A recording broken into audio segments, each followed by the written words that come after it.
Minum dulu.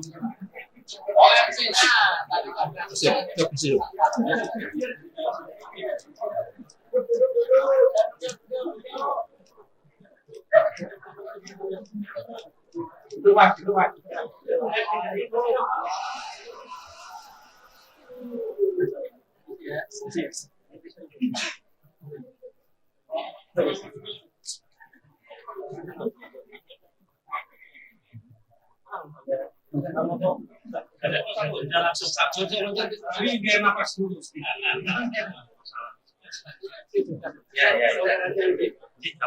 Dari persilakan. Yuk, besok.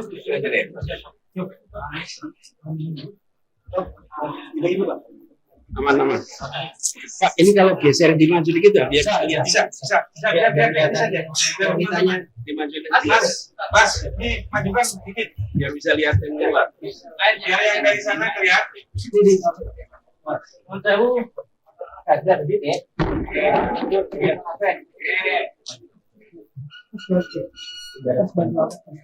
Dari sini aja.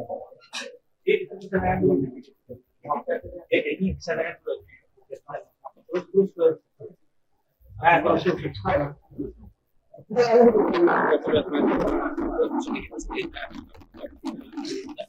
Sabun.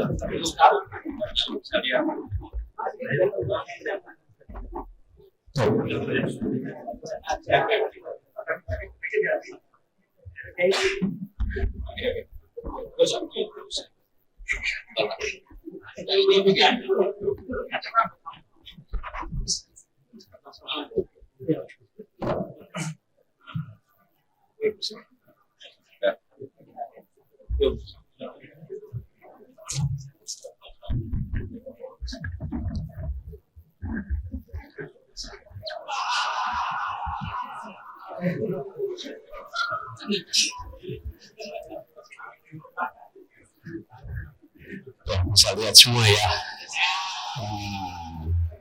Aman. Ya, di atas boleh. Ya. Bismillahirrahmanirrahim. Assalamualaikum warahmatullahi wabarakatuh.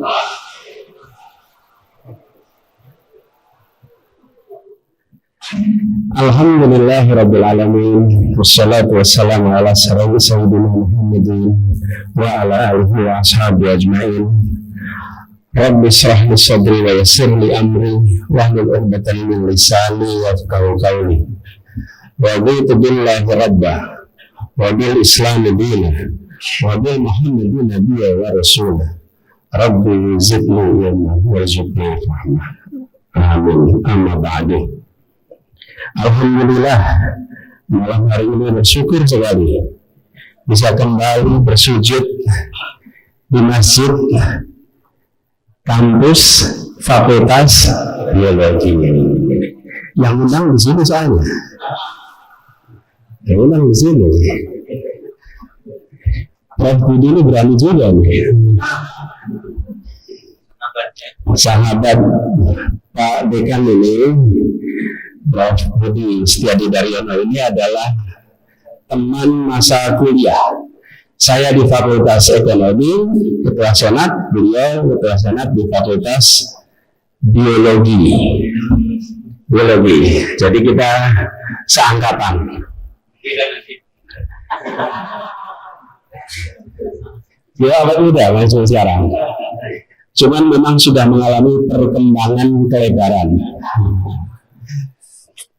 Alhamdulillah bisa balik dan bersyukur bisa malam hari ini sama-sama kita mencoba mengambil hikmah.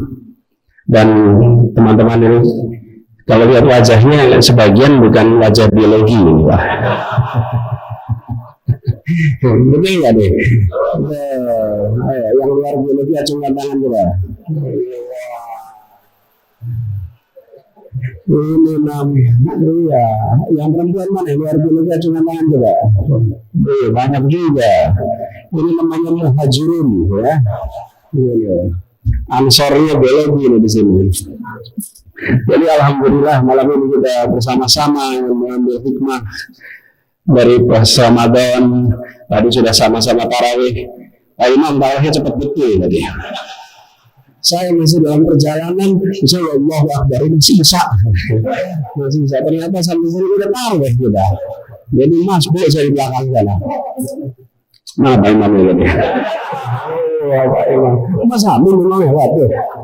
Mohon maaf Halun, ini Mas Hamim ini mentor kami. Waktu saya masih kuliah, banyak ikut latihan kepemimpinan. Nah, mentornya ini Mas Hamim ini yang pakai kopiah merah ini. Tidak jadi Mas, tidak jadi negur ya Mas. Nah, ternyata mentor sendiri. Jadi saya bersyukur betul bisa kembali di Fakultas Biologi. Walaupun saya tadi cerita sama Mas Budi. Saya pribadi dengan fakultas ini secara fisik itu sangat kenal. Kenapa? Karena rumah saya di Jalan Galirang, KM5, Karanguni. SD saya, SD IKIP Sekip. Namanya sekarang Sekolah Percobaan. Ya ini hasil coba-coba. Dulu namanya SD Laboratori. Nah ini bedanya Jakarta sama Jogja. Jadi IKIP Jogja dan IKIP Jakarta sama-sama punya sekolah laboratorium. Yang di Jakarta namanya Lab School. Marketingnya keren, Lab School. Jogja percobaan. Jadi namanya SD percobaan. Nah, jadi saya setiap hari kalau sekolah kena naik sepeda, otomatis lewat di Pogong, kemudian lewat biologi. Jadi saya lewat sini, termasuk lewat hutan fakultas biologi. Jadi tadi saya cerita di antara semua yang sekarang menjadi guru besar di fakultas biologi, saya boleh bilang saya lebih tahu fakultas biologi sebelum mereka mulai itu ya di fakultas biologi. Kayaknya ada, kalau saya dari SD kita lihat di sini. Nah, itu bedanya kalau natif Gajah Mada. Ya. Kuliah di sini betul saya kuliah di sini. Saya tahu UGM sebelum kuliah di sini. Ya. Ada yang tahu UGM walaupun kuliahnya nggak di sini juga. Ya jangan nanti jauhan nanti rame gitu ya. Jadi potongan TikTok 10 detik, nah, itu masalah gitu. Jadi saya senang ya betul kembali dan menyaksikan teman-teman dari ada kelas dari fakultas berbagai fakultas. Sama, kami juga ketika dulu kuliah sama seperti ini. Ketika ada yang datang dari Jakarta, ada bicara, kami itu ya keliling, cari masjid mana yang mengundang pembicara mana. Cuman konsekuensinya tidak, ini waktu itu di masjid kampus hampir selalu mengundang dari mana-mana. Tidak ada screening, tidak ada larangan untuk mengundang siapapun. Jadi siapapun bisa diundang bicara. Dan saya persis seperti teman-teman keliling mendatangi berbagai masjid, walaupun ujungnya ya masjidnya itu aja. Yang biasa mengundang itu Mardiah, gelanggang, masih ada gelanggangnya sekarang tapi tidak dipakai lagi untuk tarawih. Kalau dulu tarawihnya masih gelanggang. Kemudian sama Masjid Sudirman, Masjid Sudirman itu di Kolombo. Itu dulu salah satu pusat basis kegiatan-kegiatan keagamaan ketika bulan suci Ramadan. Nah, hari ini saya dapat tugas untuk memberikan hikmah. Dan walaupun ini tarawih hikmah, tapi kita buat diskusi saja ya. Setuju nggak? Artinya saya sampaikan beberapa, habis itu nanti silahkan kalau ada yang punya pertanyaan, sekaligus menyampaikan hikmah juga, kita sama-sama bahas, sehingga kita belajarnya sama-sama di sini. Karena kita semua tahu, inilah hasil kampus. Kampus itu ya tempat kita belajar bersama-sama. Belajar bersama-sama, itulah kampus. Baik dosen maupun mahasiswa, kita belajar bersama-sama.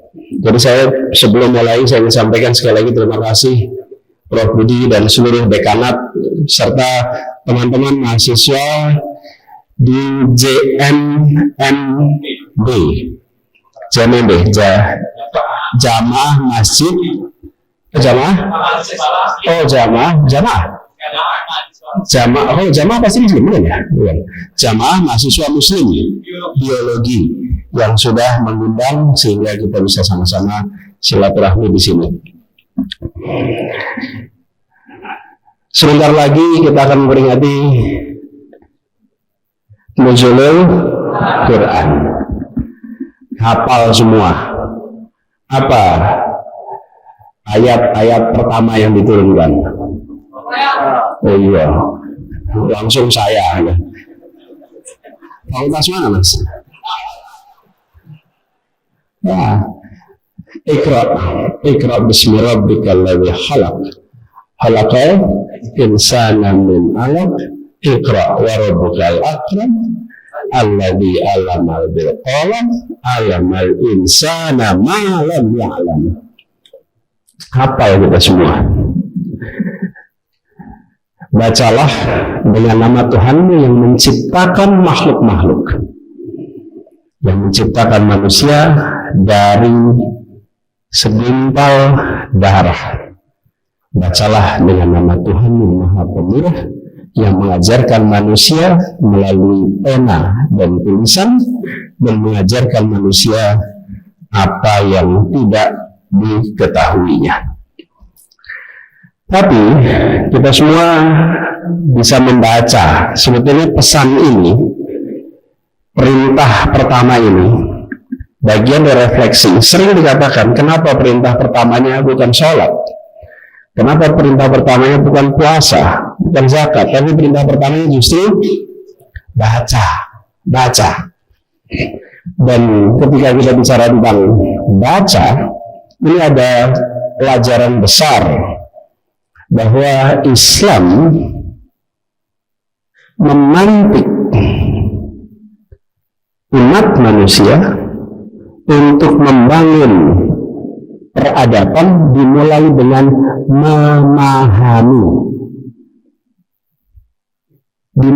memahami. Jadi seakan dipesan bahwa manusia diminta untuk menjadi khalifah, dapat tugas menjadi khalifah, tapi pesan itu diawali dengan melihatlah, membacalah dengan jernih. Memang puasa menahan diri, tapi Iqra itu melatih kita menata cara pandang.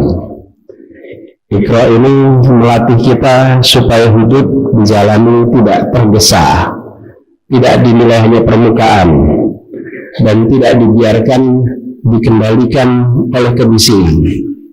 Karena itulah maka malam hari ini saya sama-sama ingin mengajak kita semua, jangan persempit terjemahan Iqra itu menjadi membaca huruf. Ya, kita memang punya problem minat baca. Indonesia punya masalah minat baca. Kalau di kampus ini rasanya tidak. Di sini rasanya punya minat baca.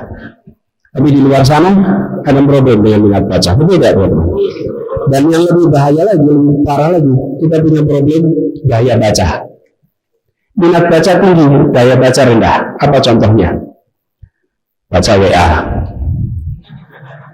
Minat baca tinggi, tapi daya baca rendah. Begitu WA-nya panjang, skip, lewatin. Nanti scroll, minatnya ada, baca singkat. Itu minat baca. Daya baca, kemampuan untuk membaca dengan durasi yang panjang. Jadi kita jangan persempit terjemahan itu dengan membaca huruf, tapi kita harus membuka keluasan, membaca keadaan, membaca perubahan, membaca arah zaman, dan barangkali membaca penderitaan orang, membaca penderitaan masyarakat. Jadi di sini, apalagi di kampus yang punya kesempatan untuk baca teori lengkap, didekatkan dengan realita masyarakat, ini juga pesan Iqra itu seakan pesan, karena tidak diberikan kepada hanya orang-orang yang tak bersekolah, tak berilmu, pada semua, termasuk yang alim. Artinya apa? Artinya pesan kepada semua, terus-menerus mau baca, terus-menerus mau belajar. Jadilah pembelajar. Dan kalau kita saksikan sekarang ini, sering kerusakan itu, permasalahan itu muncul, lahir ketika berhenti belajar, ketika merasa paling tahu. Cirinya apa? Tidak bisa diberitahu. Ini pada senyum-senyum, ketika sudah merasa paling tahu, tidak baca lagi, tidak mendengar lagi. Begitu kita menyaksikan banyak sekali problem ini muncul. Apalagi hari ini kita tidak kekurangan informasi. Yang kurang itu justru kejernihan mendapatkan informasi. Kita tidak kurang informasi, tapi kita kekurangan kejernihan dalam menerima informasi. Kita menerima begitu banyak kabar, tapi sedikit yang menimbang dengan tenang sebelum bicara, sebelum memutuskan, apalagi menyebarkan. Karena itulah ada yang sempat menganalisa, hari ini ada dua jenis buta huruf. Ada yang buta huruf karena gagal membaca teks, Ada juga yang sangat lancar membaca teks, lancar membaca tulisan, tapi gagal membaca kenyataan. Akibatnya gagal membuat kebijakan.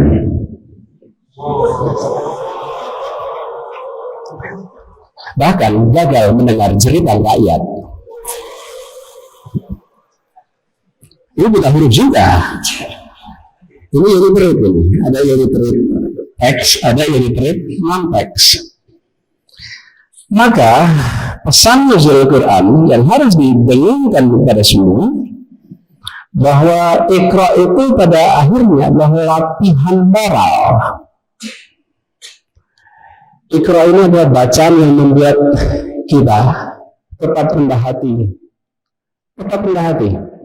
tetap mau mendengar, tetap mau melihat, tetap mau menangkap pesan, dan ini akan bisa membuat hati kita lebih jernih, hati kita lebih halus, dan hati kita lebih peka, bukan membuat hati kita lebih keras, lebih kaku.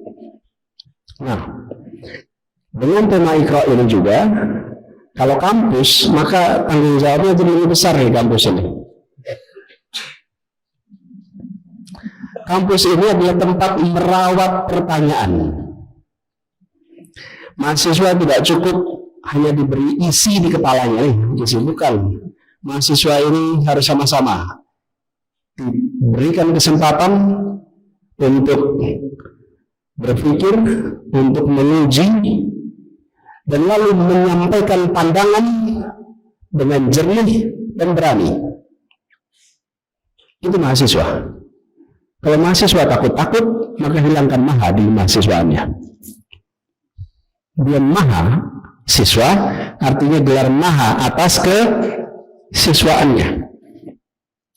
Karena itu kampus seharusnya menjadi rumah bagi pertanyaan, bukan pabrik kepatuhan.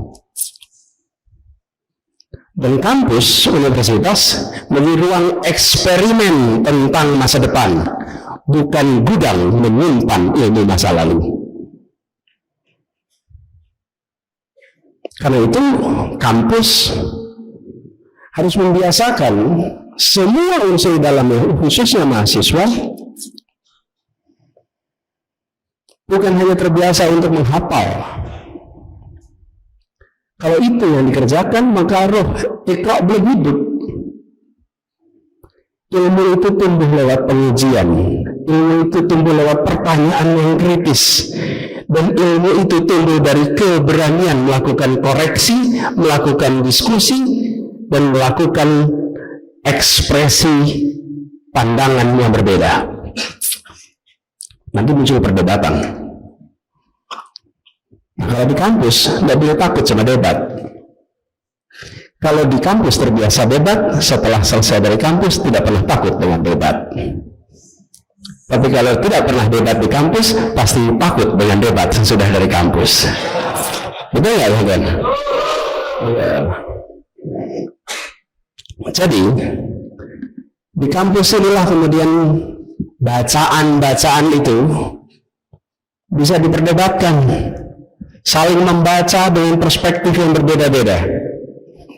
Dan ketika perspektif beda, biasanya muncul yang disebut kritik dari perspektif yang lain. Ketika kritik diungkapkan, maka mereka yang berada di institusi seperti kampus ini terlatih untuk melihat ini adalah kritik pada pikiran, bukan serangan pada pribadi. Tapi kalau tidak terbiasa dengan itu, apapun kritik dianggap serangan pada pribadi.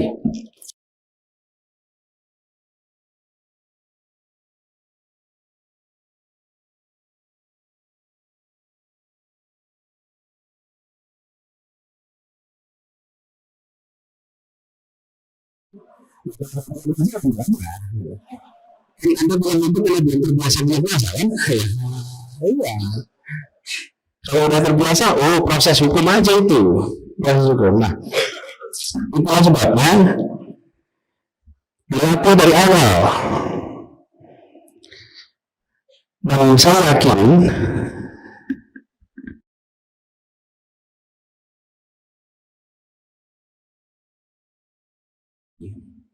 rasanya bukan di UGM. Kalau UGM sudah ada batasan-batasan. Betul nggak, teman?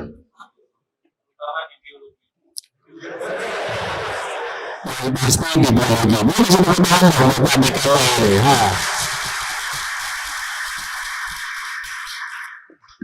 Jadi inilah suasana kampus. Lalu bagaimana dengan Iqra dan anak muda? Anak muda ini, apalagi yang generasi sekarang, ini berhadapan dengan kenyataan yang luar biasa, menantang. Sekarang kuliah, rajin, semua tugas dijalankan dengan baik, mudah-mudahan itu baik. Amin. Lulus tepat waktu. Ya waktunya siapa ya?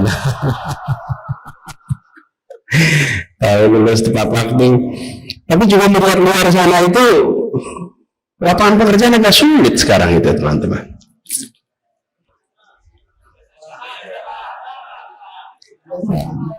Ya, kita doakan Anda dan saya bisa berkompetisi nanti. Ada 19 juta lapangan pekerjaan. Kita tentu aman kan itu, betul kan? Ya amin, masa kita beli 19 juta pekerjaan? 16, apalagi bila 20 juta lapangan pekerjaan. Nah,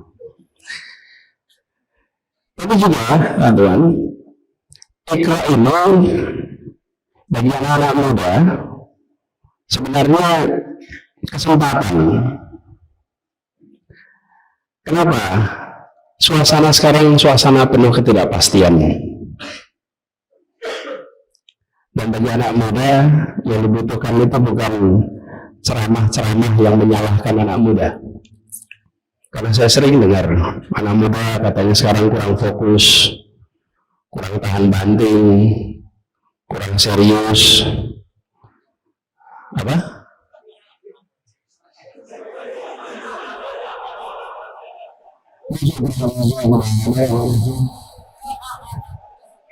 Saya dengar itu sebenarnya kalau mau ujian dapat makan doyan. Iya. Siapa namanya? Sapa pagi. Jadi di fakultas saya tadi dengar di fakultas biologi ini unik. Kalau mau ujian, betul ya ujiannya? Kalau mau ujian itu diberikan sarapan pagi dan gratis tentu. Tentu. Dan uniknya tidak dikampanyekan kemana-mana. Oke. cukup dilaksanakan dan dicatat pahalanya. Ya. Amin. Tapi anak muda itu, makanya saya sering sampaikan, anak muda tidak seperti label yang diberikan. Saya malah sering ketemu, dan lebih banyak saya ketemu dengan anak muda yang tangguh, yang ulet, yang penuh dengan semangat, walaupun punya ketidakpastian atas apa yang nanti akan dihadapi di masa depan. Karena itulah saya melihat yang dibutuhkan bagi anak muda itu bukan ceramah-ceramah yang menyalahkan, tapi pegangan yang menenangkan lalu menguatkan. Dan itu artinya bagi teman-teman muda, lihatlah keluar sana. Gunakan nih Iqra nih, baca nih. Apa tren-tren yang sedang terjadi? Apa siapa pribadi-pribadi yang bisa membagikan pandangan, wawasan, sehingga bisa mengantisipasi perubahan zaman. Dan saya berharap juga anak-anak muda itu untuk terus menjaga kekritisannya. Anak muda yang memiliki daya kritis, yang memiliki kemampuan untuk berpikir kritis, bukan anak muda yang punya dosa sosial. Jadi kalau kritis, jangan merasa, wah saya telah memberikan masalah. Bukan. Justru anak muda yang kritis itu sering membawa kebaruan. Apa sih kekuatan anak muda itu dibandingkan generasi yang tua? By the way, tua muda itu definisinya apa ya? Jadi berapa disebut muda itu?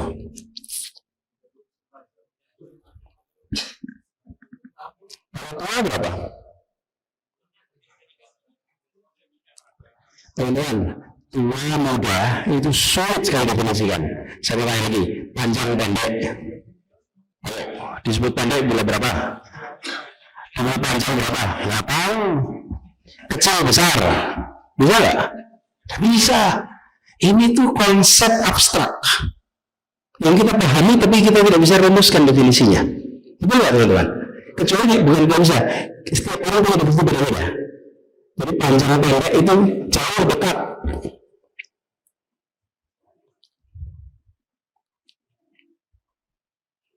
Saya berapa kali ketemu, Pak, acaranya lokasinya jauh. Oh ya tergantung Anda berangkat dari mana. Ya, jadi jauh dekat itu tergantung Anda berangkat dari mana. Sekarang muda dan tua. Karena itu saya sering menggunakan definisi sederhana. Bila yang dibahas adalah masa lalu, maka dia tua. Bila yang dibahas adalah masa depan, maka dia muda. Bila yang dibicarakan dari orang yang adalah kelahirannya, maka dia tua. Jika yang dibahas adalah masa depannya, maka dia muda. Ada anak umur 30-an, 20-an, tapi selalu memulai ceritanya dengan dulu, maka sesungguhnya dia sudah tua. Nah, nanti lihat penceramah itu kalau bercerita yang dulu, ini tua ini. Ini tua nih.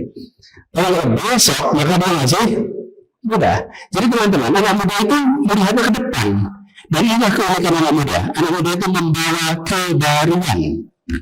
Kebaruan sudut pandang, kebaruan cara melihat, kebaruan pertanyaan. Itu kebaruan, jaga kebaruan itu. Kalau anak muda tidak lagi membawa kebaruan, maka dia tidak lagi muda. Bawa kebaruan, dan untuk bisa baru teman-teman, itu memerlukan perspektif yang lain. Saya pernah ngalamin di Jakarta. Saya tidak tahu teman-teman mungkin ingat apa tidak. Dulu di Jakarta itu ada jembatan, ada jalan yang ada zebra cross itu. Zebra cross itu penyeberangan kan? Zebra cross. Anak muda itu mengubah tempat penyeberangan itu jadi catwalk. Gimana itu? Ciptaan fashion week. Itu kan ngapain beda kan? Orang tua melihat ini sebagai tempat penyeberangan, anak muda memandangnya sebagai catwalk. Tempat itu contoh sesuatu yang memang yang sudah ada di situ dari dulu. Ketika anak muda datang, dia datang dengan kebaruan. Mahasiswa Gajah Mada harus selalu membawa kebaruan dan harus selalu mampu memunculkan perspektif baru untuk rakyat Indonesia. Harus, karena di sini berkumpul seluruh Indonesia. Betul nggak teman-teman? Ya, pada waktu ini UKM yang digoncang-gancangkan dengan sebuah isu yang mungkin merepotkan bagi orang di sini semua. Betul kan? Ya, saya bilang kalian, dari betul itu. Kalau tidak ada perspektif lain dari Gajah Mada. Baik setuju itu dengan yang dikatakan, tapi kalau tidak ada perspektif baru. Nah, jadi teman-teman sekalian, bagi anak-anak muda kebaruan ini baca dengan perspektif baru, munculkan perspektif baru. Dan kalau kita lihat lebih jauh, ini di situasi di mana kita punya PR sosial ekonomi agak serius. Ketimpangan yang kita hadapi hari ini luar biasa. Yang bisa masuk SD, SMP, SMA beda sekali probabilitasnya. Siapa dilahirkan di mana sampai jenjang apa? Betul nggak teman-teman? Mudah-mudahan Gajah Mada tetap menjadi tempat yang bisa memfasilitasi semua. Semua dalam arti yang sesungguhnya. Saya bersyukur ketika menyaksikan anak-anak dari wilayah-wilayah yang secara geografis jauh dari pusat perekonomian dan bisa kuliah, maka mudah-mudahan dia akan punya kesempatan untuk memiliki masa depan yang lebih baik bagi dirinya dan keluarganya. Nah, hari ini ketimpangan itu jadi PR. Jadi kalau kita diminta untuk ikut di dalam urusan rakyat kecil, dari mana kita memulainya? Membaca kondisi rakyat kecil. Maka pesannya sederhana, jangan mulai membaca tentang kemiskinan, ketimpangan, ketertinggalan dari ruang konvensi pers. Membaca ketimpangan mulai dari ruang dapur rumah tangga. Dari dapur keluarga, dari antrian berobat, dari kecemasan orang tua saat menunggu kabar apakah anaknya bisa melanjutkan sekolah apa tidak. Jadi baca tentang kondisi masyarakat itu tidak boleh dari podium-podium yang jauh dari rakyat, tapi dari meja makan rumah tangga di seluruh Indonesia. Karena angka-angka ekonomi itu sesungguhnya bukan angka yang dingin. Angka ekonomi itu bisa berubah jadi rasa cemas, bisa berubah jadi rasa tegang. Dan hari-hari ini kita menyaksikan rupiah kita agak melemah. Jangan lupa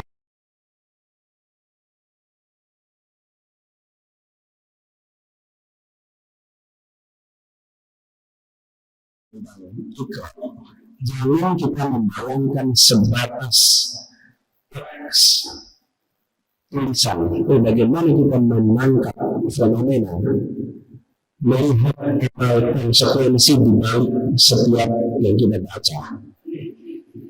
Karena itulah kita mengajarkan juga untuk membaca bukan hanya bagaimana kebijakan itu dibuat kalau urusan kenegaraan, tapi bagaimana konsekuensi kebijakan itu terhadap yang paling lemah. Kalau sebuah kebijakan justru meremehkan terlalu banyak, maka ya dikoreksi. Untuk dipertahankan dengan narasi yang berubah. Kebijakan salah itu koreksinya pada polisinya, bukan pada narasinya. Ini sebuah kalau kebijakannya salah, salah. Karena ketika undang-undang merendahkan fakir miskin, negara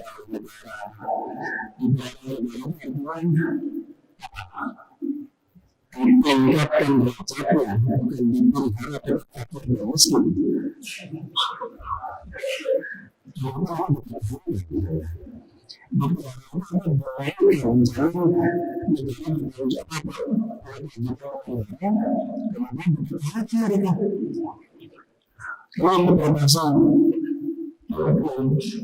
Seringkali buat rumahan jadi karena jumlahnya bertambah. Teman-teman sekalian, salah satu PR terbesar kemiskinan, ketimpangan ini harus dibaca dengan jujur. Dan solusi atas persoalan-persoalan ini harus dibaca Eka yang benar. Bukan betul, teman-teman. Saya suka dengan kebijakan ini. Laksanakan apapun kebutuhannya. Jangan. Harus dibalik. Apa yang jadi kebutuhan, baca itu. Kenapa ada survei, kenapa ada pakar, kenapa itu kan mendapatkan bacaan yang sesuai dengan masyarakat. Ketika bacaan, kerumusan langkah belum benar. Jadi kalau saya teruskan di sini ikut dan koreksi pada negara, bahwa negara itu, bahwa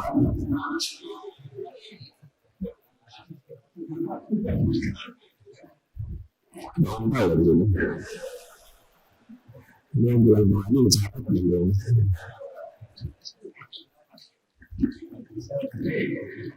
Apa yang terjadi kalau sebuah negara kemudian dia ikrar? Maka akan sangat bicara sebelum kami. Ini cuma kita. Besar yang mengerti akan masalah. Ayo jawab.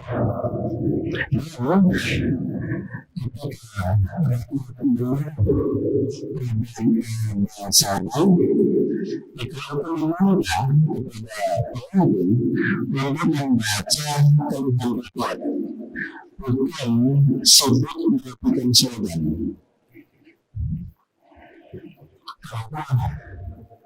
Ketika kita menyaksikan akhir-akhir ini bahwa program-program dengan anggaran besar apapun hasil masalah keselamatan menghasilkan masalah moral.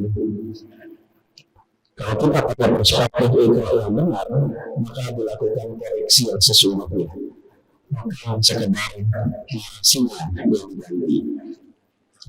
Nah, teman-teman sekalian, kalau kita mengharapkan ikrar ini dipakai oleh negara, maka negara menjadi negara yang tidak alergi dengan kritik. Hanya akhir-akhir ini kita menyaksikan media-media banyak yang memerangi porsi kritik, bahkan cenderung diam, cenderung membatasi diri sendiri. Biasanya itu bukan inisiatif sendiri. Biasanya itu karena mereka berpengalaman dan mendapatkan tekanan. Pernah mengalami tekanan dan tidak ada mengulangi lagi. Disitulah benar-benar muncul sensorship. Dan seringkali yang ditekan bukan jurnalis, yang ditekan bukan redaktor. Hari ini yang ditekan adalah pemilik media.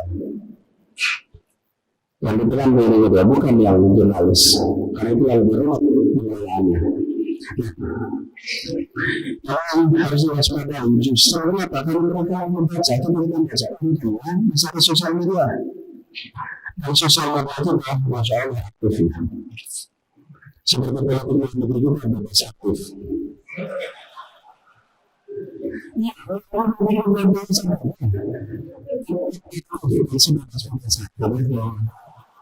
Iya. Sampai dengan hari ini kita belum mendengar apapun yang diungkapkan dengan peristiwa besar yang terjadi di Iran. Kita belum dengar. Kita tunggu.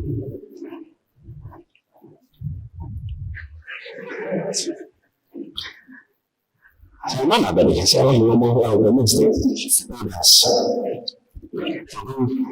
kita siap untuk menerima kritik, negara membuka diri dan negara membaca. Kamu bekerjakan sama sekalian, maka muncul yang tadi saya katakan perdebatan di dalam public policy, dalam penyusunan kebijakan. Perdebatan itu baik, tapi melelahkan. Kenapa? Karena bagi yang megang kewenangan, debat itu artinya setiap ada kritik harus diberikan penjelasannya. Semakin ada penjelasan, maka semakin mencerdaskan suara audiens. Coba anda dengan ini. Satu orang berbicara, satu orang mengkritik. Dijawab, dijelaskan. Semua orang merasa tercerdaskan. Dan bagi pengusaha kebijakan, adalah kritik itu sebagai sarana untuk menyampaikan publik. Karena itu kritik itu sesungguhnya kesempatan untuk meyakinkan. Maka sesuai kritik itu sulit untuk alasan meyakinkan. Kenapa rasa tapi muncul problem atau suruh biasa itu. Kenapa? Karena tidak pernah ada antisipasi, tidak pernah ada dialog. Sebabnya kenapa di dalam percakapan publik bacaan itu ikra itu harus diadu. Nah, kita berharap tradisi itu muncul kembali. Saya cerita dulu tanda-tanda Tuhan. Soalnya pengenalan saya berusaha sebenarnya dengan teman-teman aktivis kebun yang tinggal di Jakarta. Lalu kita lihat ada mayoritas aktivis pers mahasiswa, lalu ada aktivis non-pers, kita juga bersama. Lalu ada salah satu sahabat Andi Arief itu cerita, saya juga jadi ingat malam bahwa pada masa itu ada perdebatan kuat di mahasiswa yang ada antara menerima konsep senat mahasiswa atau menolak.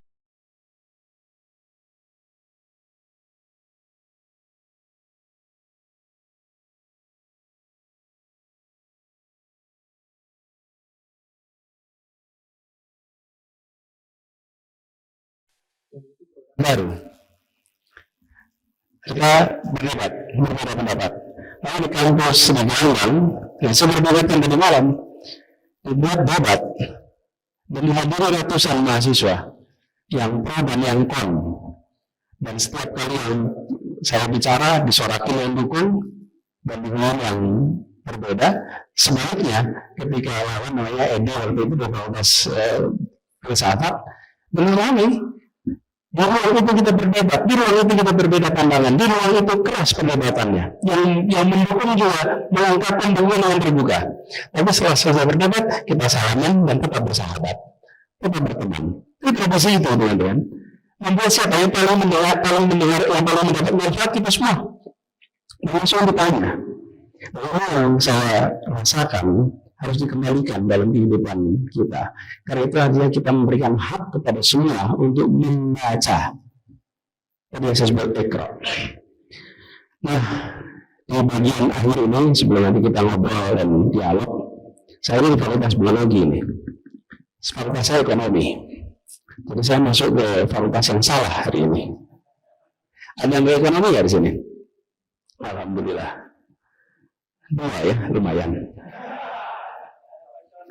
Ya, jadi nggak sendirian saya. Kalau kita perhatikan sekarang ini, kita berada di masjid namanya aja Al-Hayat. Ini salah satu bagian penting adalah membaca ayat, membaca alam.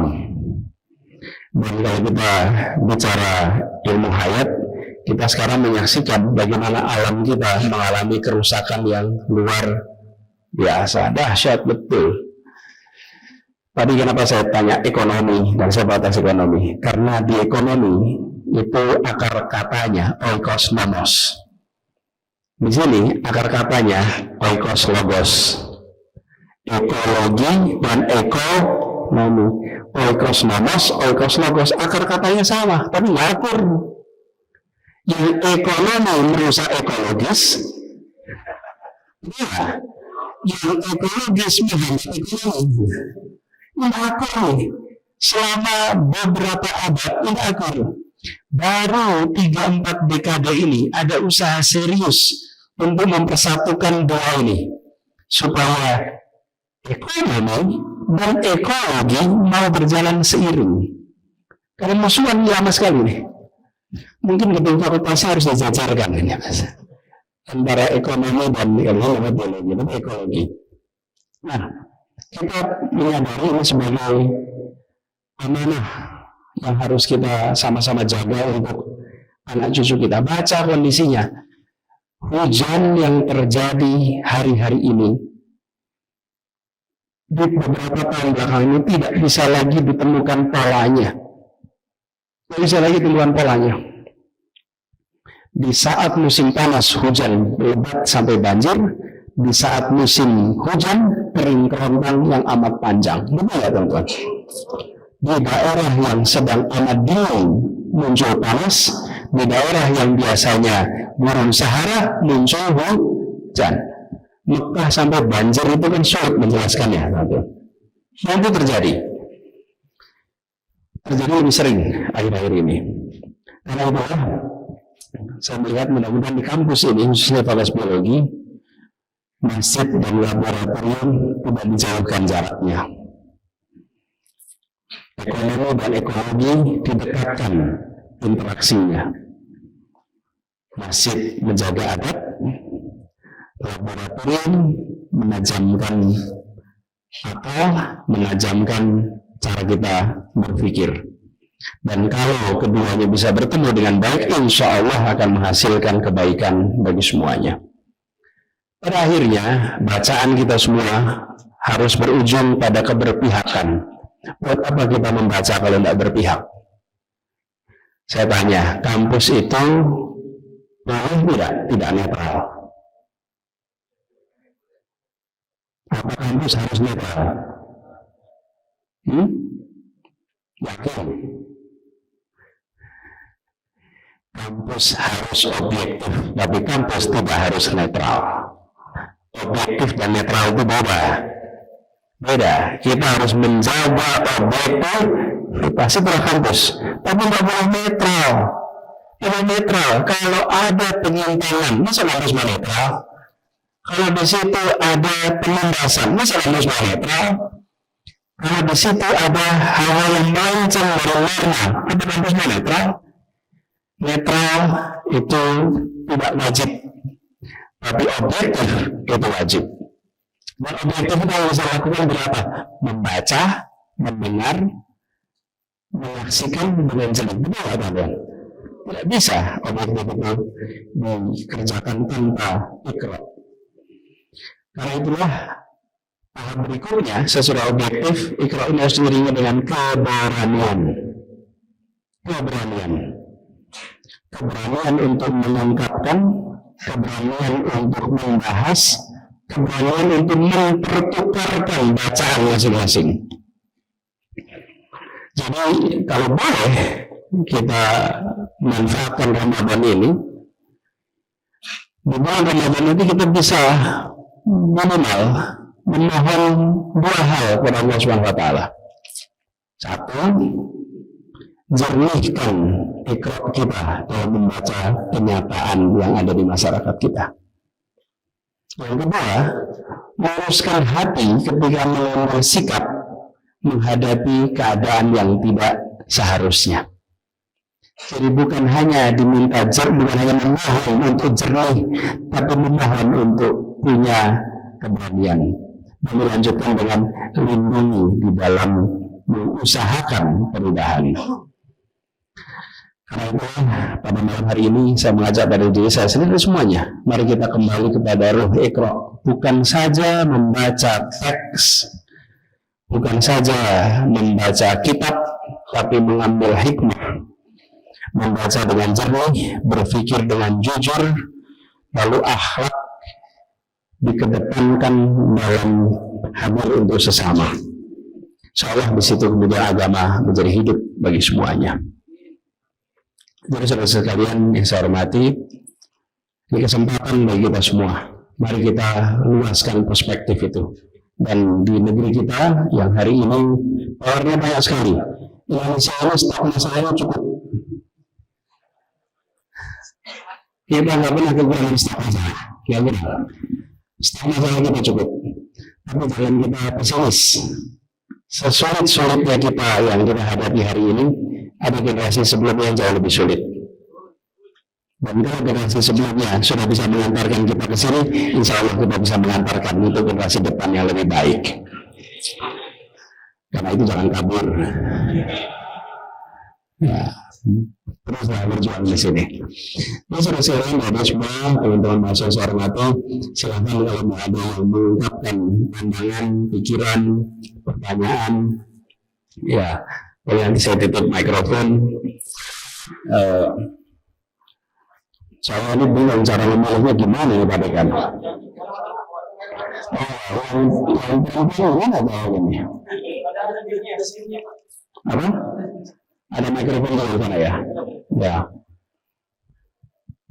Untuk ada gimana teman-teman?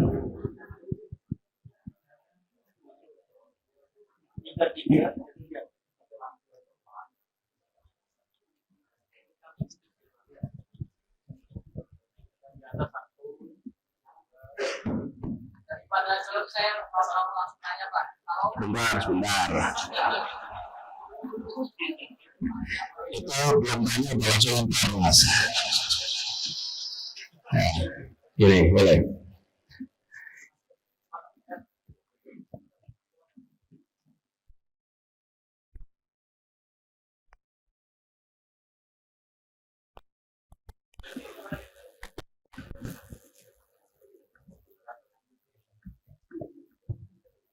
Acungkan tangan coba, Mas.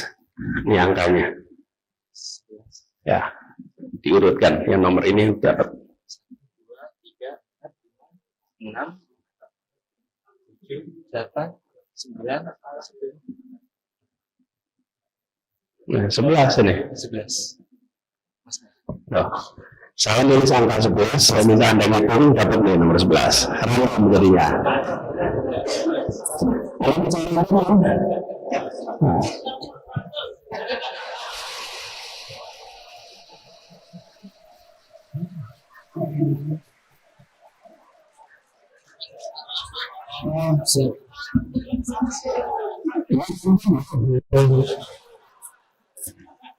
Bismillahirrahmanirrahim. Oke. Anda sebelah sini aja Mas, sebelah sini.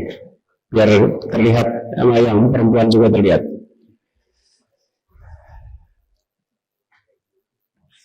Di belakang situ, nah gitu. Assalamualaikum, salam kenal Abah. Nama saya Muhammad Rizky Nugraha Ade dari Garut. Sebelum bertanya saya ingin menyampaikan pesan. Banyak yang mengidolakan Pak Anies sampai berlebihan sampai menganggap Imam Mahdi.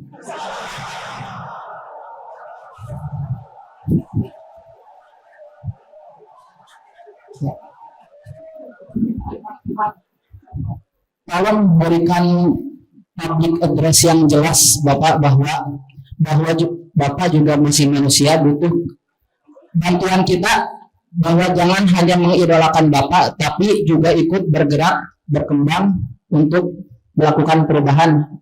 Jangan jangan terlalu berlebihan ya guys mengidolakan Pak Anies, karena mungkin Pak Anies juga perlu kritik nantinya. Untuk pertanyaannya, baru pengantar nih. Langsung ya. Untuk pertanyaannya, naudzubillahi min dzalik, kalau perang, Bapak sendiri apa yang akan Bapak lakukan? Itu saja Bapak.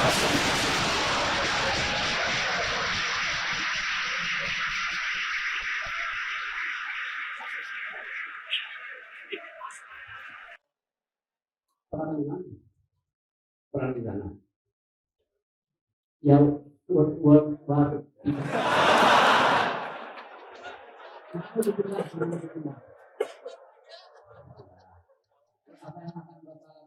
Ya, terima kasih. Nama saya Rizky, Bapak.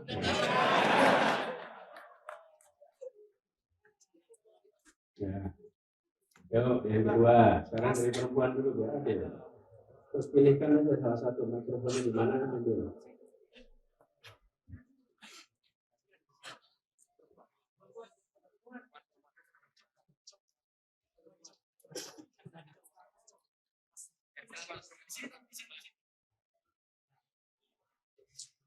Pertemuan loh, ya.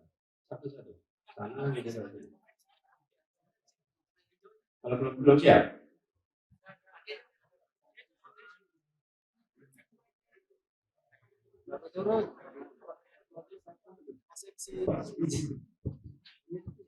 ada catat terbelakang aja. Izin saya disuruh duluan ya, tapi saya pikir. Yang dulu siapa? Assalamualaikum warahmatullahi wabarakatuh. Kasih kesempatan ya. Nama saya Aditya Eko dari Magister Kecerdasan Artificial MIPA UGM.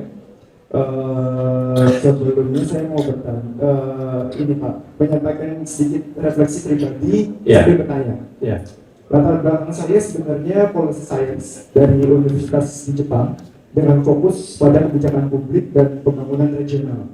Ketika memilih jurusan tersebut, saya memiliki idealisme untuk suatu hari bisa berkontribusi sebagai perancang kebijakan atau mengambil keputusan. Namun setelah kembali dan mengamati sistem pemerintahan Indonesia, saya kembali pada tahun 2020 awal, waktu COVID, saya melihat bahwa banyak posisi pengambil kebijakan strategis justru tidak selalu diisi oleh mereka yang memiliki latar belakang kebijakan publik atau pelatihan teknokratis yang mendalam. Sementara itu, banyak lulusan kebijakan publik atau policy studies justru berada di belakang layar menjadi peneliti, akademisi, atau bahkan berpindah bidang. Seperti saya yang tadinya di kebijakan publik, pindah ke artificial intelligence. Karena Saya melihat tidak ada peluang untuk saya masuk ke sistem, masuk ke pemerintahan. Kemudian, jika dibandingkan dengan beberapa negara seperti Jepang, sistem birokrasi mereka cenderung lebih teknokratis dan berbasis karir, sehingga keahlian kebijakan dapat terakumulasi dan dimanfaatkan secara jangka panjang. Nah, pertanyaan saya adalah bagaimana Bapak melihat posisi dan masa depan kaum teknokrat kebijakan publik di Indonesia? ya, oke. Seperti itu. Siap. Oke, paham. Jadi kompetensi dikalahkan koneksi, gitu kan maksudnya. Ya. Sederhananya itu pertanyaan ini maksudnya. Oke, yuk. Yang udah siap yang tadi? Belum. Ya. Ya. Ini banyak yang mengacungkan tangan penuh semangat nih. Bantu dulu. Oh iya, silakan. Oh, itu koneksi.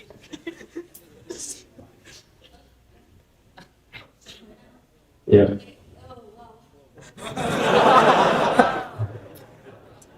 Assalamualaikum warahmatullahi wabarakatuh. Waalaikumsalam. Selamat malam, Pak. Sebelumnya Bapak, saya mau ngasih tahu, mungkin ke Bapak sih, kalau sebenarnya kita ulang tahunnya sama Bapak.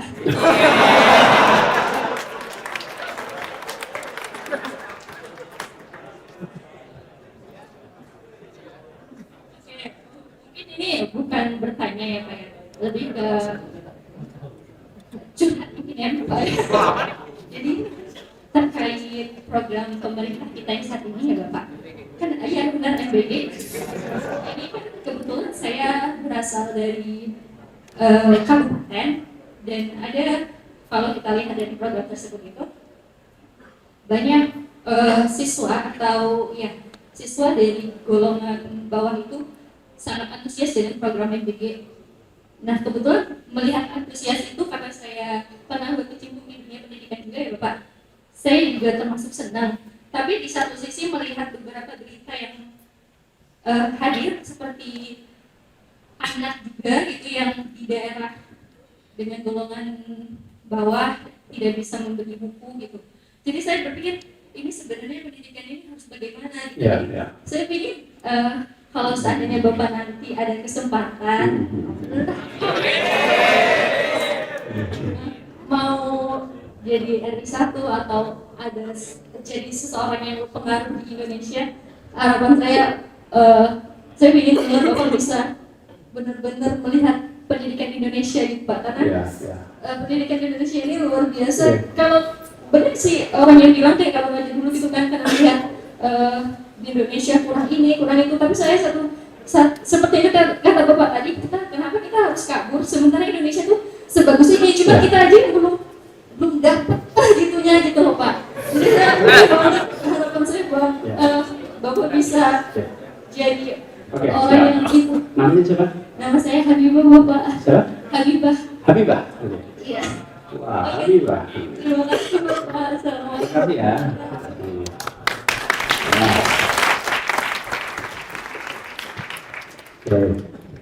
Baik, sudah 3 nih. Ada satu lagi terakhir? Mas Anies. Mas moderator. Ada nih.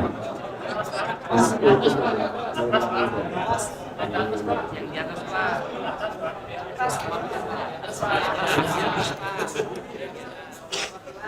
Iya.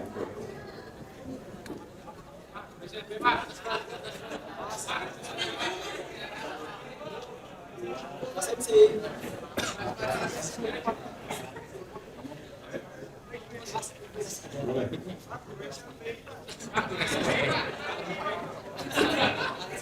Mungkin yang perempuan dulu boleh.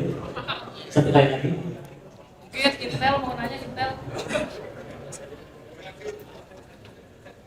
Mana? Ada? Mana di atas? Ya, langsung aja. Saya dipanter mana? Bismillahirrahmanirrahim. Assalamualaikum warahmatullahi wabarakatuh. Saya Ibadi Sabri, panggilnya Ibad, dari alumni Fakultas Psikologi UGM. Ini adalah sebenarnya pertanyaan yang ingin saya ajukan ke Pak Anies dari 1 tahun lalu di RDK UGM Pak, tapi alhamdulillah baru dapat kesempatan hari ini. Yes. Topik favoritnya Pak Anies yaitu tentang pendidikan. Ya.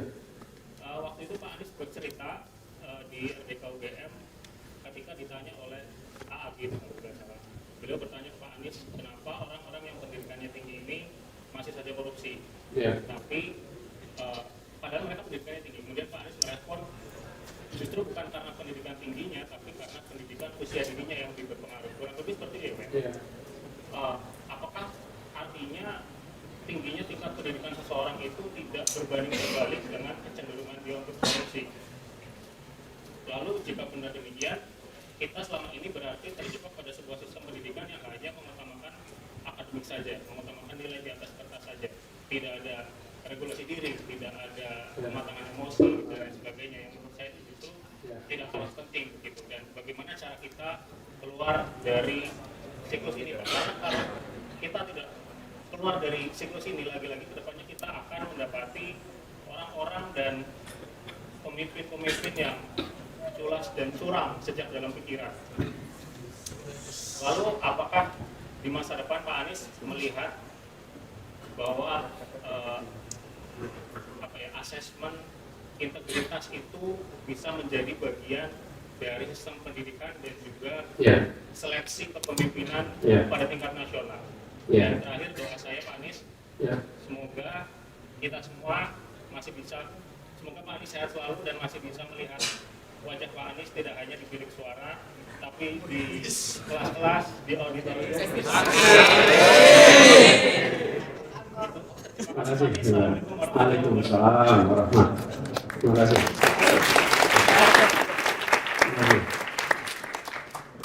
Cukup ya, benar ya. Sudah mewakili banyak hal. Ya. Oh, ada satu lagi. Jadi satu itu saya jawab dulu nanti. Kalau Anda belum bosan baru kita terusin. Ya, langsung. Baik, sebelumnya izinkan perkenalkan diri. Nama saya Rofiko Romani. Saya dari UIN. Panggilannya? Rofiko, Pak. Rofiko. Iya. Jadi saya dari UIN Sunan Kalijaga dan juga berasal dari Kota Medan. Di sini saya ingin sebelumnya saya adalah pernah menjabat sebagai redaktur di Lembaga Pers Mahasiswa, dan ada salah satu wawancara Bapak terkait industrialisasi pendidikan yang menjadi motivasi saya dalam menulis. Kemudian di sini ini sebagai sebuah curhatan ya Pak, ketika saya menjadi pers mahasiswa, di sana ada ketimpangan tentang integritas, di mana di sini saya melihat bagaimana ketimpangan integritas antara kampus yang terdapat di Jawa dengan yang di Sumatera. Sebelumnya saya menjalani pendidikan S1 dari Sumatera, Pak. Jadi di situ saya melihat ada tindakan hierarki yang dilakukan oleh pejabat kampus terhadap dosen-dosen. Jadi mungkin Bapak sebagai yang pernah menjabat sebagai Menteri Pendidikan, tentunya ini adalah suatu pengalaman yang bagi saya menjadi penyesalan karena saya belum bisa menegakkan keadilan bagi para dosen yang tidak menerima remunerasi mereka. Ketika ada salah satu dosen yang hingga sampai meninggal tidak dibayarkan remunerasi tunjangan pendidikannya gitu Pak. Kemudian ada juga teman kita yang dari Riau Pak, kalau Bapak kenal mungkin Harith Anhar. Ketika dia berbicara tentang tuntutannya terhadap pendidikan, namun dia malah berujung di penjara.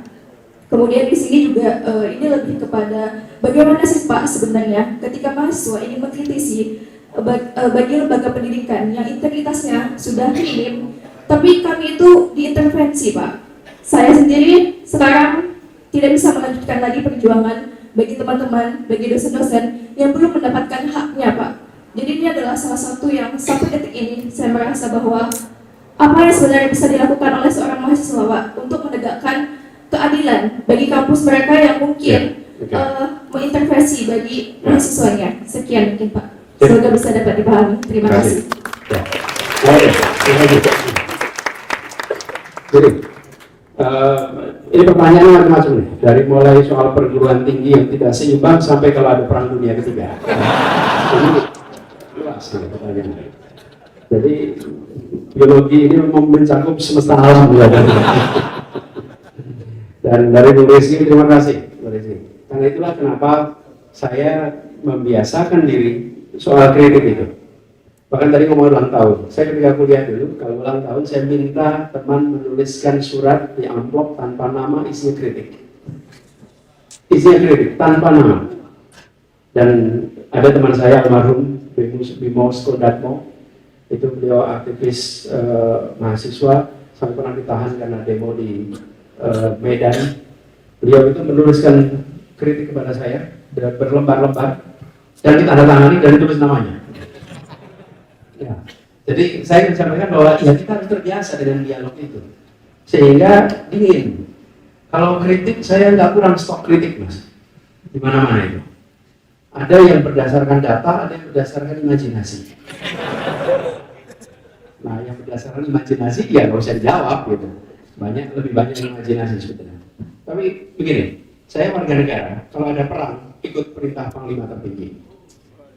Ya, kalau dalam kondisi perang kita semua ikut perintah Panglima tertinggi, harus taat pada perintah sebagai warga negara. Taat. Jadi jangan sampai dalam kondisi perang kita justru ribut sendiri. Jangan. Begitu ada perang maka ikut perintah Panglima. Dan Indonesia memiliki konsep pertahanan semesta, itu sudah ada di situ. Lalu yang apa prioritasnya? Bila saya boleh memberikan nasihat atas pemegang kewenangan, nomor satu adalah melindungi setiap tumpah darah Indonesia. Itu nomor satu. Nomor satu itu. Jadi dalam kondisi perang, ya rasanya Indonesia bukan partisipan di situ. Ini kan pada perang yang lainnya. Kita nomor satu dan tanggung jawab kita adalah melindungi setiap tumpah darah Indonesia. Dan kita memiliki kewenangan, memiliki pengaruh di wilayah Asia Tenggara, bahkan kita punya pengaruh di Global South. Maka bisa menggalang kekuatan Asia Tenggara khususnya, menggalang Global South untuk bicara tentang langkah-langkah yang dikerjakan bila terjadi perang di luar sana. Karena hampir pasti kita bukan bagian dari peserta perang itu. Tapi nomor satu, lindungi warga negara. Kenapa kita perlu bicara keluar? Karena kita perlu bicara menegakkan rule of law. Rule of law yang membuat tatanan global, tatanan lokal, tatanan domestik terjaga apabila aturan main diikuti dengan baik. Aturan main itu apa sih? Aturan hukum. Tatanan internasional itu rusak ketika ada orang yang sewenang-wenang. Betul nggak? Sewenang-wenang mengirimkan bom mematikan kepala negara. Betul nggak? Sewenang-wenang mengirim tentara mengambil kepala negara. Itu kedaulatan dilanggar. Kalau kita nggak bisa diam. Kalau kita diam, apa yang terjadi ketika itu nanti muncul di wilayah-wilayah sekitar kita? Tidak bisa. Justru pada saat itu kita akan mengatakan, ya Anda teman saya, tapi yang Anda kerjakan salah. Jangan karena ya teman saya terus diam. Jangan. Kita boleh berteman, tapi kalau teman salah, katakan, we are friends, but you're not doing the right thing. Upholding international law itu penting sekali. Karena kalau itu tidak dihargai, rusak tatanan kita. Apa yang kemudian muncul? Ketidakpastian. Apalagi kalau kebijakan dibuat berdasarkan selera. Kalau ada selera, kita ganti nanti. Hari ini 10%, besok 19%, besok lagi naik berapa persen, betul nggak teman-teman? Nah, kita menyaksikan seperti itu. Jadi jangan kalau boleh saya berikan nasihat, saya lindungi rakyat. Yang kedua, galang kekuatan ASEAN, kekuatan Global South untuk bicara tegakkan tatanan global yang ada. Gitu ya, Bung Rizky. Terima kasih, Bung Rizky. Lalu Aditya ini cerita, dia AI, kemudian dia berminat pada penyusunan kebijakan, tapi ternyata di tempat kebijakan dia mengambil kebijakan tapi punya kompetensinya. Kita sering nggak menemukan itu? Sering nggak? Kita sering sekali, iya banyak sekali. Kita sering ketemu pemegang kewenangan tidak relevan dengan kewenangannya. Betul ya, teman-teman? Karena itu kalau saya boleh usul, kalau mau menentukan pemegang kewenangan, 1, kompetensi, 2, integriti, 3, relevansi, 4, rekam jejak. Itu pegang itu. Kalau ini masuk, nah baru itu. Faktor berikutnya apa? Pertimbangan politis. Pasti ada, tapi pertimbangan politis jangan mengalahkan ini semua. Loh, politis artinya apa sih? Ideologinya sepemahaman, afiliasinya sama, nggak apa-apa. Tapi jangan itu nomor 1. Kalau itu nomor 1, yang lain kalah. Itu yang sering terjadi, bukan? Iya, afiliasi, nggak apa-apa. Tapi nomor 1 tadi apa? Kompetensi. Nomor 2, integritas. Nomor 3, relevansi. Nomor 4, rekam jejak. Baru afiliasi. Nah, kalau ini dikerjakan, maka kita akan dapat orang-orang terbaik yang relevan di bidangnya walaupun memiliki afiliasi politik. Banyak di tempat-tempat itu.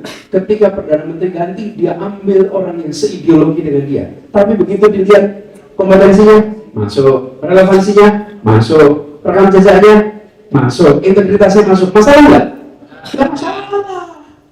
Yang problem itu ketika politik mengalahkan itu semua. Apa yang terjadi? Yang terjadi kemudian policy yang dibuat adalah policy yang tidak menyelesaikan masalah. Dan ini masuk dari pada persoalan berikutnya nih. Kita ini banyak inisiatif program baru. Saya selalu pesankan. Dan ini saya kenakan ketika saya bertugas di posisi apapun. Kalau saya dapat tugas baru, maka sebelum mulai bertugas, saya akan ketemu orang yang punya relevansi menanyakan 4 pertanyaan. 1. Apa hal baik yang sudah berjalan yang harus diteruskan? Ini saya tanya nih semua orang relevan. Apa hal baik? Kan saya kan posisi baru nih. Yang kedua, apa hal baik berjalan yang harus dikoreksi? Baik, tapi harus dikoreksi. Yang ketiga, apa hal yang terjadi kemarin yang salah dan harus dihentikan? Harus dihentikan. Keempat, apa hal baru yang dibutuhkan? Nah, kebanyakan masuk kekuasaan nomor 4 aja yang diomongin. Bikin hal baru. Hal yang kemarin selanjutnya tidak jadi fokus. Hal yang harus jadi koreksi tidak jadi fokus. Hal yang harus dihentikan tidak jadi fokus. Bikinnya baru. Efeknya apa? Tumpang tindih pada semua yang tidak ada. Dan itu ongkos yang harus ditanggung oleh rakyat. Karena itu kalau pegang kekuasaan, jangan merasa harus selalu membawa yang baru. Lanjutkan yang sudah baik, koreksi yang keliru, hentikan yang salah, baru buat yang baru. Itu kira-kira. Tapi kalau dibalik, rumit. Nanti akhirnya, sering nggak teman-teman menemukan jalanan yang dulunya sama dengan rumah, akhirnya jalan bisa lebih tinggi dari rumah. Kenapa? Di aspal terus, betul ya teman-teman? Itu nggak pernah dikoreksi masalahnya, aspal terus. Akhirnya jalanan bisa lebih tinggi daripada halaman rumah. Sering kan kita saksikan fenomena itu?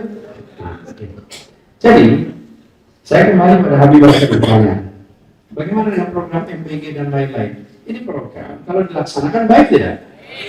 Baik. Yang jadi problem ketika dia mengambil justru anggaran dari untuk pendidikan. Ini adalah program untuk kesehatan masyarakat. Yang dibutuhkan oleh rakyat, pendidikan berkualitas untuk semua. Ditambah sehat, bagus ya? Bagus. Tapi jangan sampai anaknya sehat fisik, tapi pendidikan berkualitasnya nggak ada. Ada. Karena itulah, jangan kemudian program baik ini mengurangi program baik yang lain. Jadi bukan pada itu. Saya pernah bikin program sarapan di Jakarta dan dikerjakan rasanya nggak ramai seperti sekarang.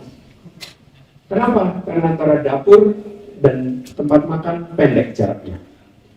Anda kalau mau menyelesaikan problem-problem seperti ini, pendekkan jarak antara dapur dengan tempat makan. Di rumah saja, yang namanya dapur tempat makan dekat bukan? Itu mengurangi potensi problem di antaranya kan. Tapi kalau dapur dan tempat makan jaraknya jauh, pasti muncul masalah. Dan itu waktu di Jakarta yang dilakukan orang tua biar masak untuk anaknya. Persatuan orang tua murid masak untuk anaknya. Anggarannya 10.000, dia masak nilainya bisa 15.000. Kenapa? Karena masak untuk anaknya. Orang tuanya masaknya giliran. Dan ketika orang tua masak giliran, antar orang tua ternyata terjadi kompetisi.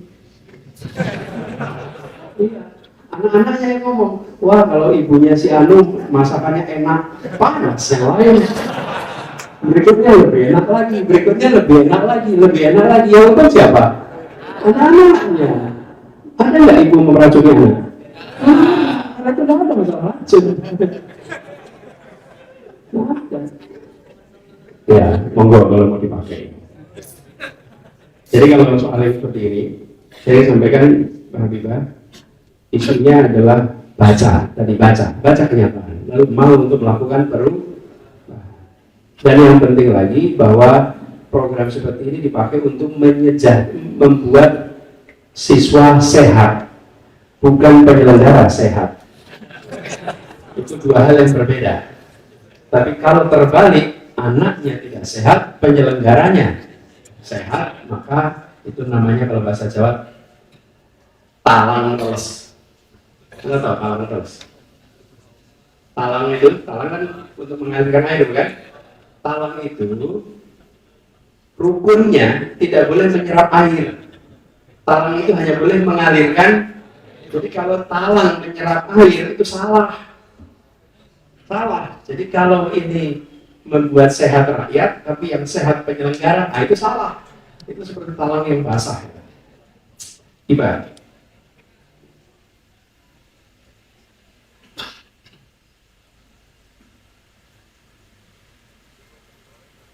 Mana ibadah tadi?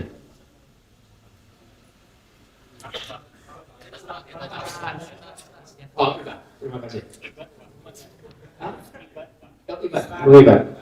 Bu Iba tadi tanya tentang apakah pendidikan itu berkorelasi negatif. Korelasi artinya begini, semakin tinggi pendidikan, maka semakin rendah integritas.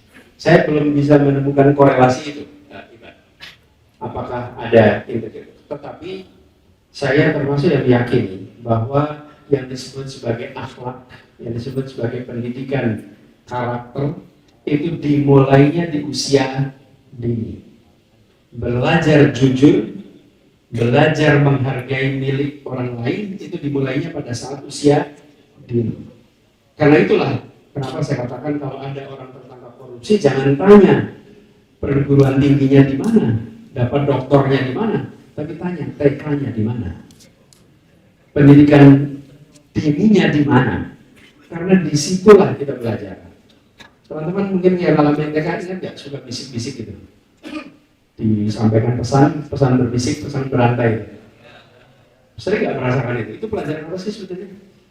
Jujuran, dengernya A, sampaikannya A apa enggak? Sering nggak? Sampai dengarnya A, sampainya Z. Sering kan? Siapa yang membuat ajaran itu? Itu dikoreksi lagi. Untuk mengatakan bahwa belajar, nanti yang makan, yang minum. Jadi saya melihat, seperti itu. Nah, apakah pendidikan kita harus berintegritas? Ya. Saya pernah ditugasi ngurus Kementerian Pendidikan. Dan ketika itu kami membuat program namanya ada ujian nasional waktu itu. Anda udah masih ada ujian nasional? Waktu dulu ujian nasional itu masih berbasis kertas. Kalau sekarang komputer kan? Kalau dulu pakai kertas, itu contek penyonteknya luar biasa. Jadi saya membuat ukuran baru, UN itu hasilnya dua, satu skor akademik, satunya lagi skor integritas. Anda datang skor integritas per apa? Per sekolah, skor akademik per anak. Setiap sekolah dapat skornya. Yang jujur nanti pasangin tulisan di sekolahnya sebagai sekolah berintegritas. Mungkin ada pengalaman Anda yang punya sekolah SMA, ada tulisannya sekolah berintegritas. Artinya jujur. Gimana cara mengukurnya? Gampang. Dalam satu kelas, kertas soal itu dilihat jawabannya per kelas. Apakah menjawabnya sama, salahnya sama, benarnya sama, di nomor yang sama satu kelas? Berapa persen yang sama? Dan kita akan terkejut, bisa 40% sama, 60% sama. Sama benarnya, sama salahnya di nomor yang sama. Itu kan artinya jamaah, bukan? Nah, kok bisa benarnya sama, salahnya sama? Dulu nggak pernah ditakar itu. Jadi apa yang terjadi? Persentase yang curang diukur, 1 kurang yang curang itu angka integritas. Kalau yang curang 60%, integritasnya 40%. Kalau yang curang 5%, integritasnya 95%. Dan begitu dilakukan, diumumkan per sekolah tingkat kejujuran, shock. Kepala daerah itu kaget, panggil kepala dinasnya, kok bisa begini? Lah kata bapak nilainya suruh tinggi. Kenapa nilainya suruh tinggi? Ya dikerahkan semua untuk meninggikan nilai.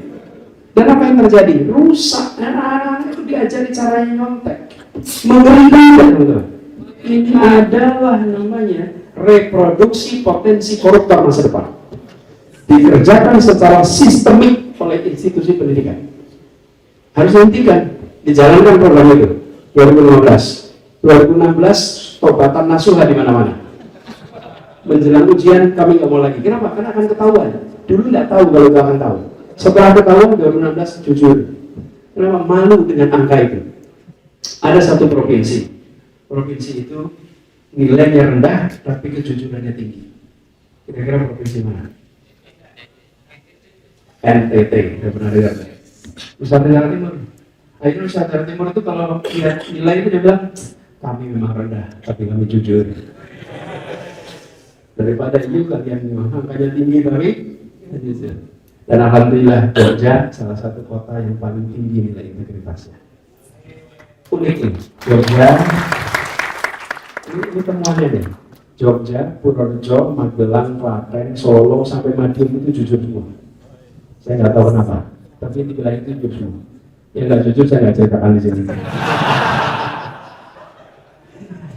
Bisa diumumkan per kabupaten gitu.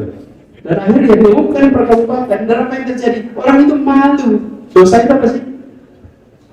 Apa definisi dosa?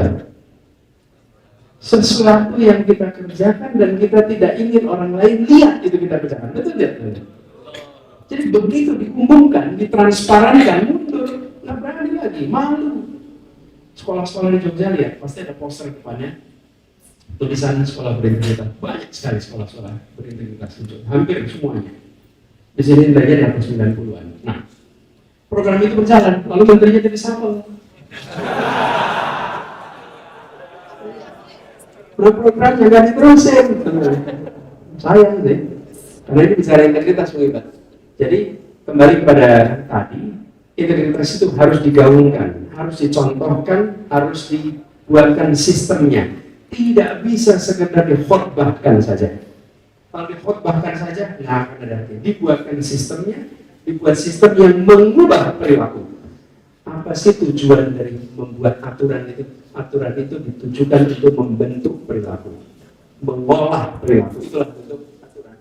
Jadi saya ke depan, Indonesia ini bisa berintegritas, bisa. bila dibuat sistemnya, semuanya bisa. Apalagi kita di era digital seperti ini, makin hari kita akan makin memasuki era digital, di mana semua akan dibuat transparan, terkendali. Terakhir, Rofikoh, dia menceritakan ketimpangannya. Teman-teman yang berasal dari daerah-daerah luar Jogja pasti akan merasakan ketimpangan kualitas pendidikan. Betul tidak, teman-teman? Betul banget.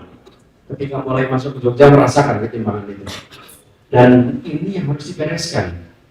Jadi, teman-teman, saya sampaikan dua hal nih soal ini. Satu adalah ketimpangan pendidikan, yang kedua mengurusi yang tidak bersekolah. Jangan sampai kita hanya fokus memperbaiki ketimpangan pendidikan dan melupakan yang tidak sekolah. Teman-teman, masuk SD 98%. Coba masuk SD. Masuk SMP 81%. Masuk SMA 64%. Itu 36% itu keluar itu. Nggak pernah masuk SMA. 36%, 64% kuliah. Nah, selalu yang kita bicarakan yang di sini nih, ketimpangan kualitas pendidikan. Yang 64%. Lah yang 36% siapa yang bicarakan? Nggak ada. Ini 36% itu yang terus-menerus ada di informal, non-formal, usaha kecil, usaha mikro, itu di situ terus. Dan setiap tahun itu diproduksi terus 36% orang yang tidak bersekolah SMA. Ini belum masuk pendidikan tinggi. Jadi kalau anggaran pendidikan dipotong, menyakitkan. Karena 36% ini membutuhkan, yang dibutuhkan apa sih? Penambahan bangku SMP, bangku SMA. Sehingga setiap anak masuk SD bisa sampai kuliah. Atau minimal bisa sampai SMA. Ini. Nah, di dalam yang bersekolah ada ketimpangan kualitas. Tapi ada ketimpangan juga yang tidak bersekolah, jangan dilupakan. Mereka yang tidak bersekolah ini gelap, teman-teman. Gelap.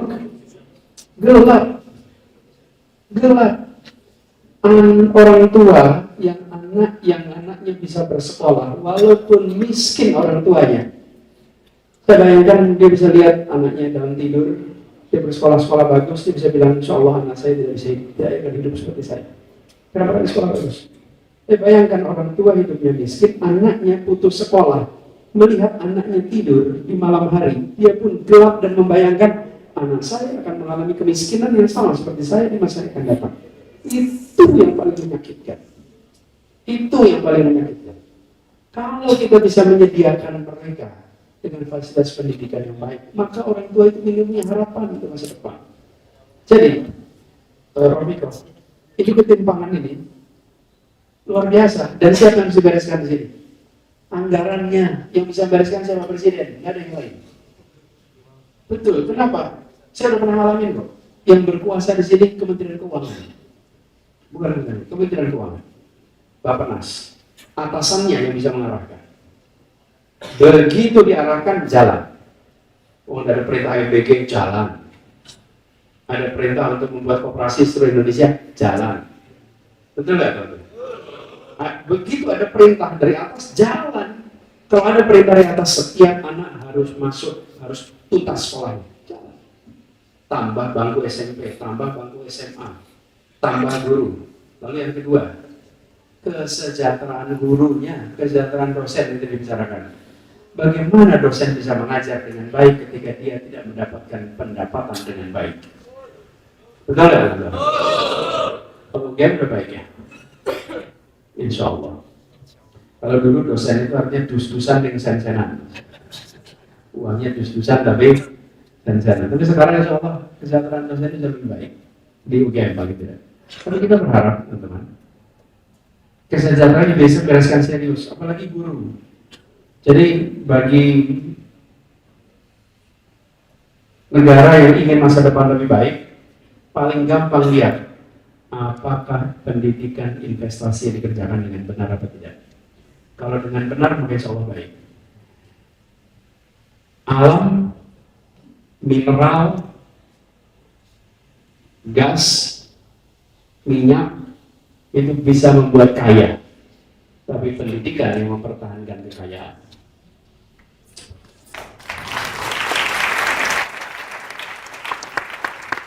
Jadi kalau Anda menyaksikan negara-negara petrodolar, oh mereka bisa kaya lewat minyak. Ya, tapi untuk mempertahankan kekayaan, mereka membutuhkan pendidikan. Nah kalau kita nggak punya itu, ya harus pakai pendidikan. Nah, ini yang harus dilakukan. Lalu bagaimana dengan kritik dimatikan? Jangan berhenti mengkritik, walaupun kritik diusahakan untuk dimatikan.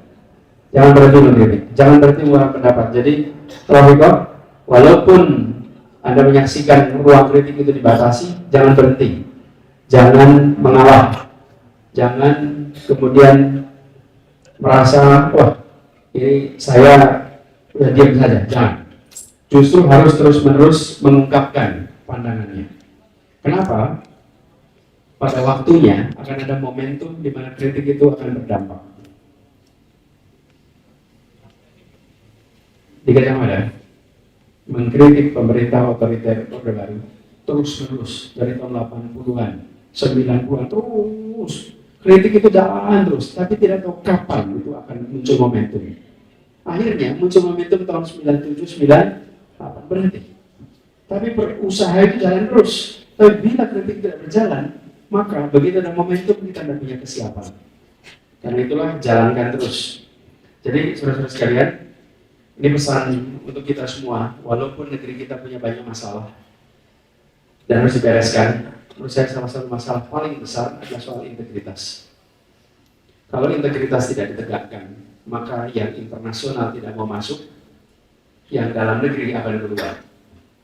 Anak-anak baru yang inginnya meritokrasi, inginnya promosi berdasarkan prestasi, masuk ke dalam suasana tidak ada integritas, adanya koneksi, adanya ponakan, adanya pertemanan, maka mereka nggak akan mau ikut di sini. Betul nggak, teman-teman? Ya, karena itulah bereskan ini. Kalau integritas dihadirkan, insya Allah meritokrasi akan bisa beres. Ada kecenderungan negara mengatur perekonomian, bukan hal yang salah. Itu bisa diperdebatkan. Ideologinya, state capitalism itu bukan salah. Itu adalah pilihan politik. Tapi syarat state capitalism adalah meritokrasi. Kalau tanpa meritokrasi, dia jadi kroni. Pasti dia akan jadi kroni.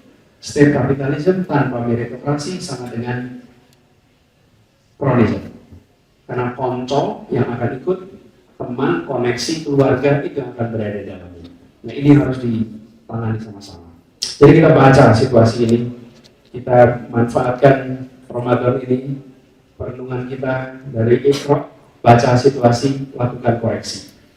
Saudara sekalian, tentu kita ingin dialog lebih banyak, tapi sudah malam. Sekarang sudah jam 9:30. Insyaallah pada waktu berikutnya kita akan ngobrol lebih jauh lagi. Dan saya ingin sampaikan pada semua, saya bersyukur bahwa semangat antusiasme mahasiswa masih tinggi. Indonesia tidak kekurangan harapan untuk lebih baik di masa yang akan datang. Anda semua yang memilih untuk hadir, memilih untuk berpikir, insya Allah bagian yang membuat Indonesia lebih baik di masa yang akan datang. Saya doakan semoga yang sedang kuliah sekarang, kuliahnya bisa tuntas dengan baik. Yang sedang skripsinya bisa tuntas dengan baik. Yang sudah lulus segera dapat pekerjaan. Yang sudah lulus dan siap menikah segera dinikahkan. Yang siap sudah menyusun keluarga supaya jadi keluarga sakinah. Terima kasih. Assalamualaikum warahmatullahi wabarakatuh.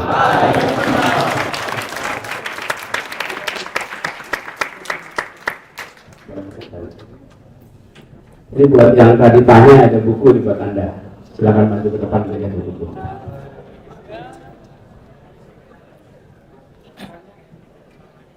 Mungkin tadi yang mengajukan pertanyaan boleh maju dekat ke depan.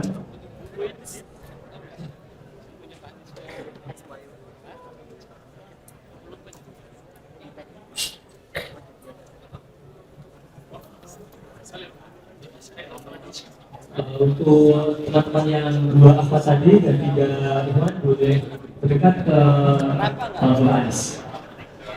Karena ada beberapa kemudian dari beliau.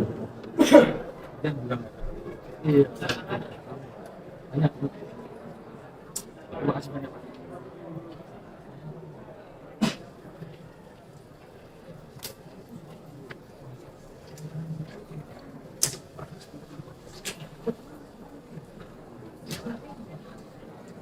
baik mengenai yang apa bisa tetap berada di posisi nanti Pak Anies Baswedan akan kesana.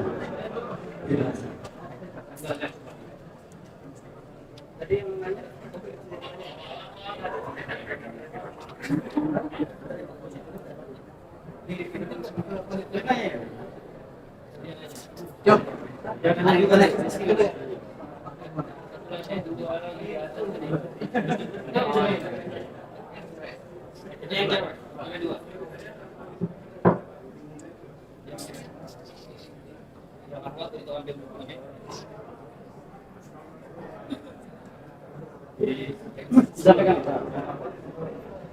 Untuk teman-teman yang akhwat yang tadi mau pertanyaan boleh mendekat kepada sini. Mas perbatasan antara boleh mengambil.